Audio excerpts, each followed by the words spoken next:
Hey dear model builders, it's model time again. A new video is ready for you. The MiX-17 continues to grow. However, I'm deliberately taking a little more time with the construction so that it will be a great model in the end, but so as not to be completely idle, I have a video for you today in which I would like to show you how you can build a rusty bridge using simple means.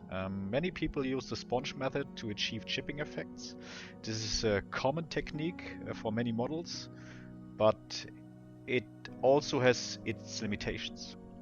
For example, if you want to weather this railway bridge correctly and realistically, you will quickly reach the technical limits of the sponge method. Therefore, in this video, I would like to show you a quick and effective technique that, in my opinion, can serve as a nice basis for rusty or corroded buildings or vehicles. So let's get started. As always, if you liked the video, I would appreciate a comment. I would also appreciate a subscription. Just click the button below if you like it. Let's start with a basic color scheme.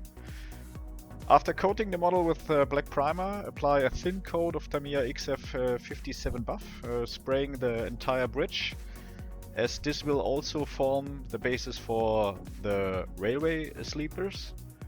You don't necessarily have to cover everything, as this will create some fake shadows and add more contrast to the model for the next steps. For applying the paint, I recommend a very diluted mixture ratio. Apply the paint in several coats to decide for yourself how much shadow you want to create. After a short drying time, and Tamiya paints are really great for this, take a brown tone, in this case red brown from Tamiya, and start applying the darker tone thinly in a irregular pattern. In my opinion, any brown tone will do here, as rust also has many color variations in reality. It is also important to mask off the sleepers for this step, as these should retain the XF57 look. They will be weathered later with acrylic paint and a brush.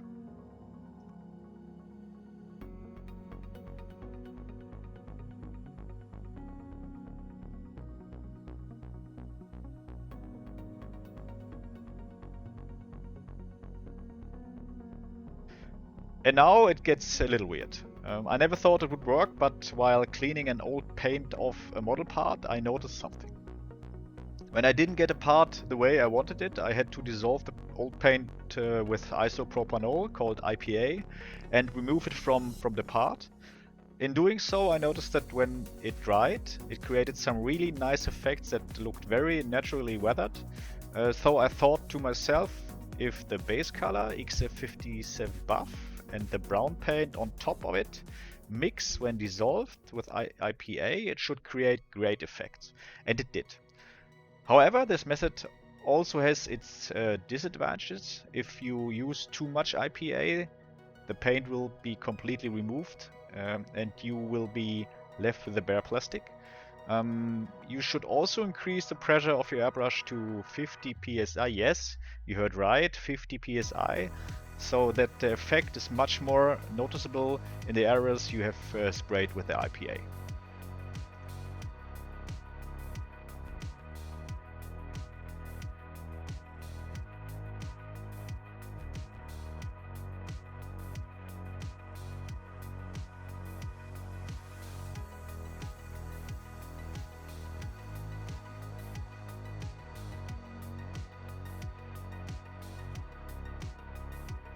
It is also advisable to use a rotating plate for this work so that the IPA can be applied evenly. Depending on the degree of wear, keep applying IPA until there is a large amount on the model.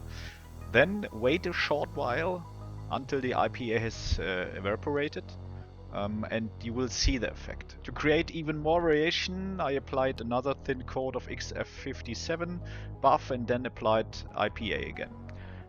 You will only see the final effect once everything is completely dry. This means you will need to work in several stages and check the effect repeatedly. Next time I plan to apply a thin coat of darker brown tone for even more contrast and then dissolve it again with IPA.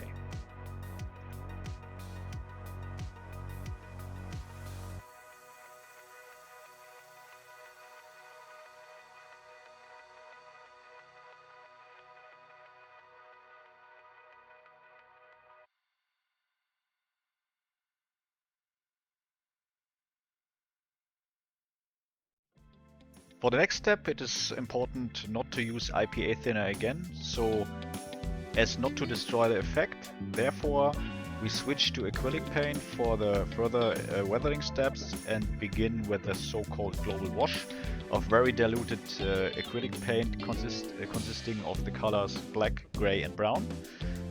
Apply these colors wet on wet with a brush and then allow everything to dry thoroughly.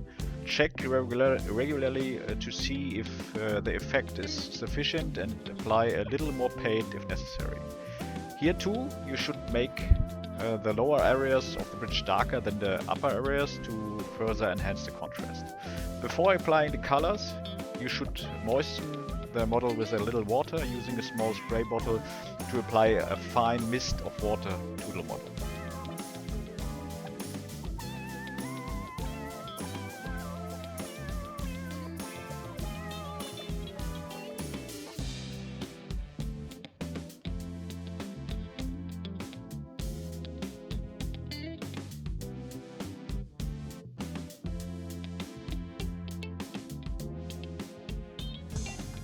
Once everything is completely dry, you should have waited at least 12 hours or so. We can move on to the next part where the magic begins, applying the chipping fluid. There are many ways to do this. Some people apply it with an airbrush, others with a brush. At first I was skeptical about whether it would work with a brush, but I have to say, I will never use an airbrush for this again. To do this, dip a soft, flat brush directly into the liquid and apply it evenly to the model, and it's also important spreading it out. It is important that you can dilute the chipping fluid with a little water to give you more control over the subsequent chips and scratches.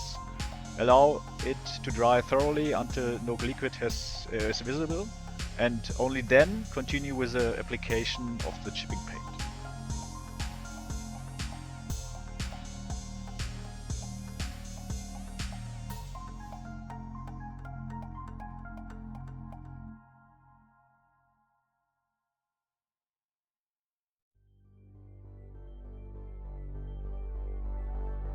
To achieve a nice effect for chip paint, apply a thin layer of paint over the rust paint and the chipping fluid.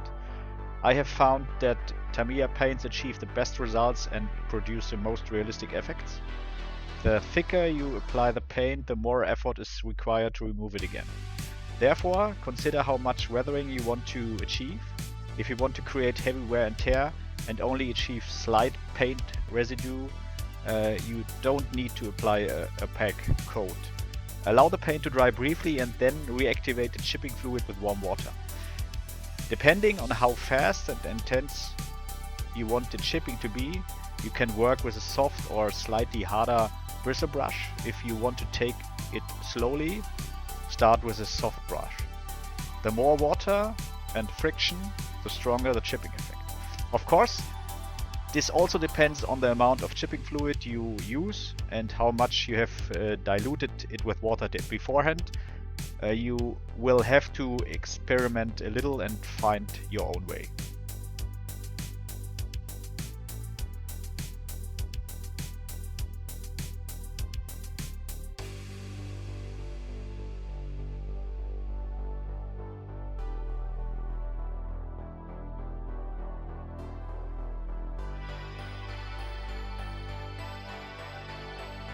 If you want to blend several colors in this style, you must apply another coat of chipping fluid and then the next color on top.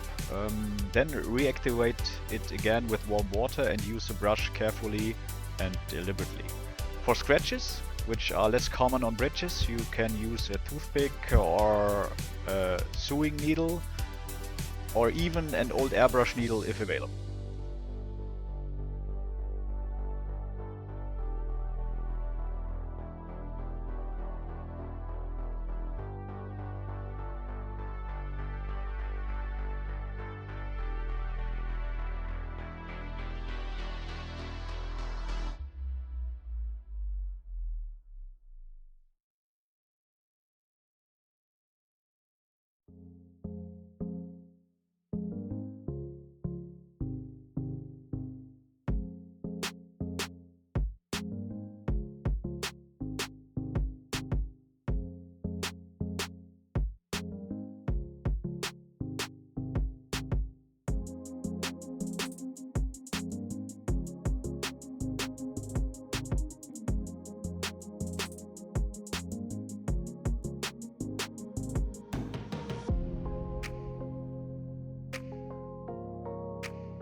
Allow everything to dry thoroughly, and if you wish, you can apply a few touch-ups here and there. This adds variety and makes the model more interesting. You should vary the color slightly, as the same color is usually never used for touch-ups, or the old color has already faded more due to the sunlight or weathering. In this case, the touch-ups should of course be slightly darker. You can also use a completely different color to add accents. It is important to mask everything well and then create the touch-ups with a thin coat of the color you want.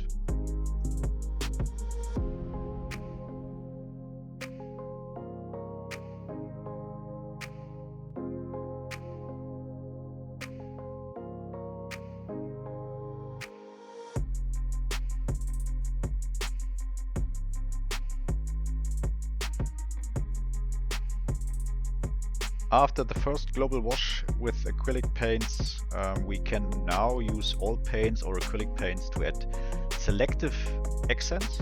I opted for Starship Fills oil paints from Abteilung 502. It gives me more control and can be manipulated better for a longer time. Blend with all the thinner and allow everything to dry thoroughly. If you want, you can also create run marks. To do this, apply a small dot of brown oil paint and brush it downwards with a flat brush.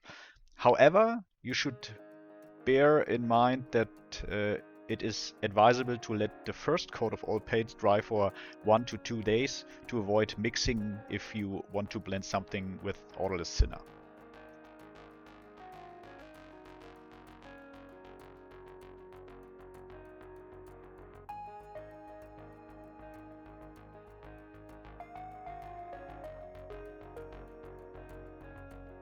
Finally, we come to the railway sleepers. We painted these with Buff XF57 from Tamiya and masked them during the weathering process.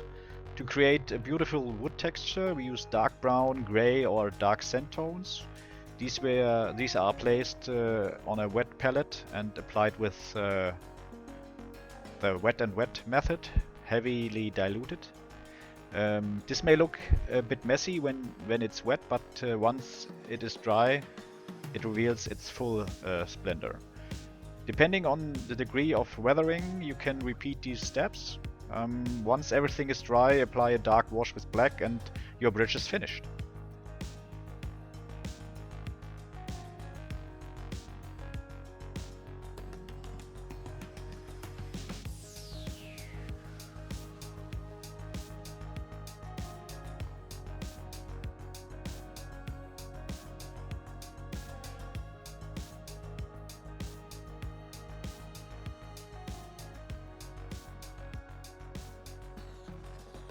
So guys, that's it for today.